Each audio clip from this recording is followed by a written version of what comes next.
بسم اللہ الرحمن الرحیم الحمدللہ رب العالمین والصلاة والسلام علی سید الانبیاء والمرسلین وعلی آلہ واصحابہ اجمعین۔ صابریہ اسلامک لائبریری میں ایک نئے موضوع کے ساتھ ایک مرتبہ پھر سے حاضر خدمت۔ اللہ رب العزت نے ہمیں جو دین عطا کیا وہ ایسا پیارا دین ہے کہ آقا دو عالم صلی اللہ علیہ وآلہ وسلم نے ایمان کی نشانیوں میں سے یہ بھی بیان فرمائی کہ اگر راستے میں کوئی تکلیف دہ چیز ہو تو اسے دور کرنا، یعنی اگر بندہ جانتا بھی نہیں کہ یہاں سے کون گزرے گا، پھر بھی حکم یہ ہے کہ تم دوسروں کے بھلے کے لیے کوشش کرو، دوسروں کے دکھ سکھ میں شریک ہونا یہ نبی کریم صلی اللہ علیہ وآلہ وسلم کی سنت مطہرہ ہے، اور انسان کا اخلاقی معاشرتی فریضہ بھی ہے کہ انسان جن لوگوں کے ساتھ اٹھتا بیٹھتا ہے، ملتا جلتا ہے، کہ اگر وہ کسی پریشانی میں ہوں تو ان کے ساتھ دکھ کا اظہار کیا جائے، تعزیت کی جائے۔ اللہ رب العزت نے اسلام میں بھی تعزیت کو رکھا کہ مسلمان کو مسلمان کی تعزیت کرنی چاہیے، کہ اگر خدا نخواستہ کوئی انسان دنیا سے رحلت فرما جائے تو اس کے رشتہ داروں کو ملنا، ان سے تعزیت کرنا، یہ سنت ہے نبی کریم صلی اللہ علیہ وآلہ وسلم کی۔ سب سے پہلی بات جو تعزیت کے حوالے سے یاد رکھنے والی ہے کہ تعزیت کا طریقہ کار کیا ہوگا۔ حدیث پاک سے جو ہمیں معلوم ہوتا ہے وہ کچھ اس طرح سے ہے کہ جب بندہ کسی سے تعزیت کرے تو اس کا مفہوم یہ ہوگا کہ اللہ تعالیٰ نے ہی عطا کیا جو عطا کیا، اور اللہ تعالیٰ نے ہی واپس لیا جو لیا، لہٰذا اے بندہ خدا اس کے اوپر صبر کرو۔ اسی طرح کا مفہوم جو ہے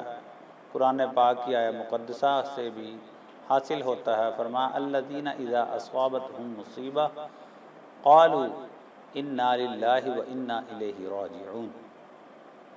کہ جو صبر کرنے والے ہیں جب وہ کسی آزمائش میں، پریشانی میں مبتلا ہوتے ہیں تو ان کا ورد زباں یہی ہوتا ہے کہ بے شک ہم اللہ کی طرف سے آئے ہیں اور پلٹ کر اسی کی بارگاہ میں جانا ہے۔ تعزیت کا ایک طریقہ تو یہ ہے کہ میت کے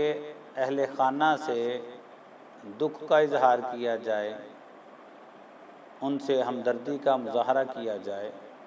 اور دوسرا طریقہ کار اس میں وہ بھی ہے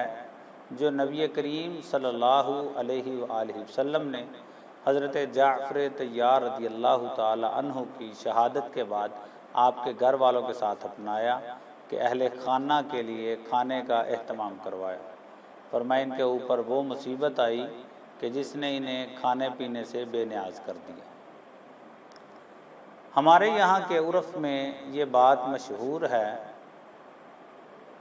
کہ میت والے گھر میں 3 دن چولہا نہیں جلنا چاہیے، تو اس کا تانا بانا بھی کہیں پہ جا کے اسی حدیث پاک سے ملتا ہے۔ مراد 3 دن چولہا نہ جلنے سے یہی ہے کہ میت کے گھر والوں کے لیے جو ارد گرد کے ہمسائے ہیں، رشتہ دار ہیں، وہ 3 دن تک ان کے کھانے پینے کی طرف توجہ دیں کہ وہ سوگ کی حالت میں ہیں، لہٰذا ان کا کھانا پینا اور دیگر جو معمولات ہیں وہ متاثر نہ ہوں۔ اسی طرح سے میت کے گھر والوں سے تعزیت کے اندر یہ چیز بھی ملحوظ خاطر رہے کہ ہمدردی کے سلسلے میں ایسے الفاظ، ایسے جملے استعمال کیے جائیں جو شریعت کے دائرے کے اندر ہوں، جو اگلے کے لیے حوصلے کا سبب بنے، جو اگلے کے لیے تسلی کا سبب بنے۔ ہم بعض دفعہ ایسے نامناسب رویے دیکھتے ہیں اور ایسے جملے سنتے ہیں جن کا شریعت سے دور دور کا بھی کوئی تعلق نہیں، بلکہ کرنا یہ چاہیے کہ میت کے لواحقین کو انبیاء کرام، اولیاء عظام اور بزرگان دین کے صبر و تحمل کے واقعات سنانے چاہیے۔ انہوں نے مصیبتوں کو کس طرح سے خندہ پیشانی کے ساتھ جھیلا، اس کی مثالیں بیان کرنی چاہیے تاکہ اہل خانہ کے غم میں تخفیف سے ان کو راحت محسوس ہو۔ اسی طرح اسی کے ضمن میں یہ بات بھی یاد رکھنی چاہیے کہ بچے ہوتے ہیں، بچوں کے جذبات اور احساسات اور ہوتے ہیں، بڑوں کے اور ہوتے ہیں، لہٰذا بچوں کو ان کے بچپنے کو سامنے رکھتے ہوئے سنبھالنا چاہیے، ان کا خیال کرنا چاہیے۔ تعزیت کب کر سکتے ہیں اور کب تک کر سکتے ہیں؟ کسی بھی بندے کے دنیا سے پردہ کرنے کے بعد، اس کے وصال کے بعد اس کے گھر والوں سے تعزیت کی جا سکتی ہے، اور سوگ کے جو 3 دن ہیں انہی کے اندر تعزیت کرنی چاہیے۔ ہاں، اگر کوئی بندہ کسی وجہ سے وہاں پر موجود نہیں تھا، جس طرح کوئی بیرون ملک گیا ہو یا دور دراز کہیں کسی علاقے میں گیا ہو، تو وہ جب واپس آئے تو وہ اس وقت بھی تعزیت کر سکتا ہے۔ لیکن اس کے ضمن میں یہ بات یاد رکھنی چاہیے کہ ہمارے عرف میں ایک چیز جو ہم دیکھتے ہیں کہ چاہے 6 ماہ بعد بھی عید آئے، لوگ تعزیت کے لیے میت والے گھر جاتے ہیں اور ان سے عید والے دن اظہار تعزیت کرتے ہیں۔ حالانکہ یہ بات یاد رکھنی چاہیے کہ جو بندہ ایک مرتبہ تعزیت کر چکا، اسے دوسری مرتبہ تعزیت کرنے کی اجازت نہیں۔ دعائے بخشش تو ہم نماز میں بھی کرتے رہتے ہیں، دعائے بخشش اور چیز ہے اور غم کا اظہار کرنا اور چیز ہے۔ دوسرا یہ بھی یاد رہے کہ ہمارے بزرگ اگر عید کے دن یا کسی خوشی تہوار کے دن میت والے گھر جاتے تھے تو ان کے پیش نظر یہ بات ہوتی ہے کہ جانے والے کی کمی جو ہے اس کو دور کیا جائے، کہ جو بندہ میت کے اہل خانہ کے پاس عید کے دن جا رہا ہے، اس کا جانا اس لیے ہو، اس کے جانے کا مقصد یہ ہو کہ وہ جائے گا اور اہل خانہ کو اپنی طرف متوجہ کرے گا، خوشیوں کی طرف متوجہ کرے گا اور اسے جانے والے کے غم سے نکالنے کی کوشش کرے گا۔ یہ جو ہمارے عرف میں چلتا ہے کہ بالکل برعکس کیا جاتا ہے کہ چاہے 6 ماہ بعد 10 ماہ بعد بھی عید کا دن آئے تو لوگ پہنچ جاتے ہیں اور اگلے گھر والے جو ہیں وہ سوگ کسی کیفیت میں ہوتے ہیں، یہ بالکل غلط ہے۔ تعزیت کرنے کا مقصد جو ہے وہ تو پتہ چل گیا کہ غم خواری ہے، ہمدردی ہے۔ تعزیت کرنے کا اجر کیا ہے کہ اگر بندہ کسی سے تعزیت کرتا ہے تو اس کے لیے اجر کیا ہے؟ ترمذی شریف کی حدیث پاک ہے کہ نبی کریم صلی اللہ علیہ وآلہ وسلم نے فرمایا کہ جو بندہ کسی کی مصیبت میں اس کے ساتھ اظہار ہمدردی کرتا ہے تو فرمایا جتنا اس غم زدہ بندے کو اس غم پہ صبر کرنے کی وجہ سے اللہ اجر عطا فرماتا ہے، اس کے ساتھ تعزیت کرنے والے کو بھی اللہ تعالیٰ اتنا ہی ثواب عطا فرماتا ہے۔ ابن ماجہ نے اسی طرح ایک حدیث پاک ذکر فرمائی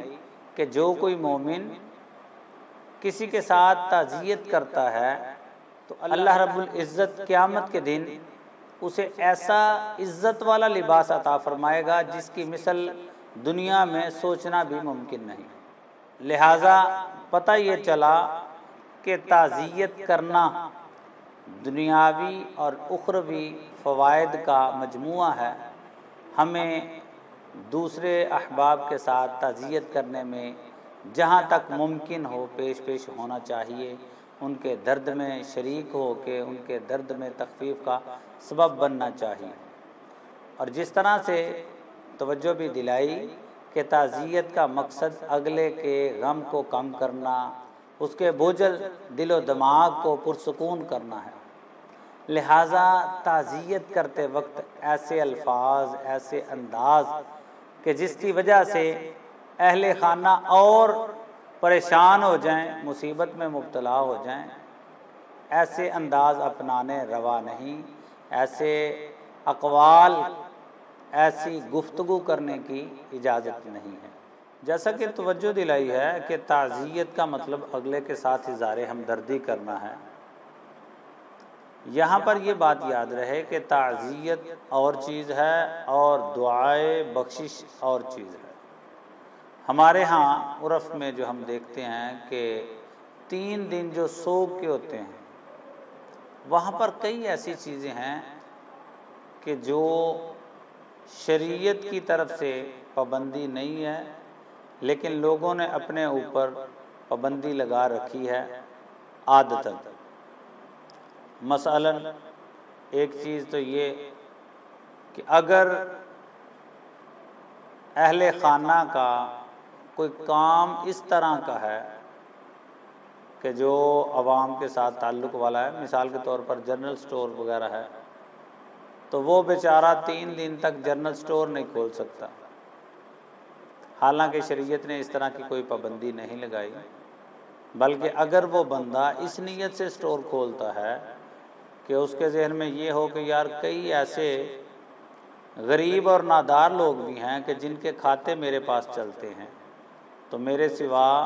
انہیں کوئی قرض پہ راشن وغیرہ نہیں دے گا، تو اس کا کھولنا بھی ثواب کے اندر شمار ہوگا۔ لہٰذا یہ جو عوام الناس میں مشہور ہے کہ تعزیت والے 3 دن جو ہے کسی قسم کا کوئی کاروبار وغیرہ، یہ بالکل نامناسب رویہ ہے۔ اسی طرح سے اگر دعائے بخشش کی بات کی جائے تو یاد رکھیے کہ دعائے بخشش اللہ کی بارگاہ میں کرنی ہے، کسی بندے کو دکھانے کے لیے نہیں۔ لہٰذا کوئی بندہ مختصر دعا مانگتا ہے تو وہ مختصر مانگے، کوئی طویل دعا مانگتا ہے تو طویل مانگے۔ یہ جو بھیڑ چال چلی جاتی ہے کہ جب تک کوئی ذی حیثیت بندہ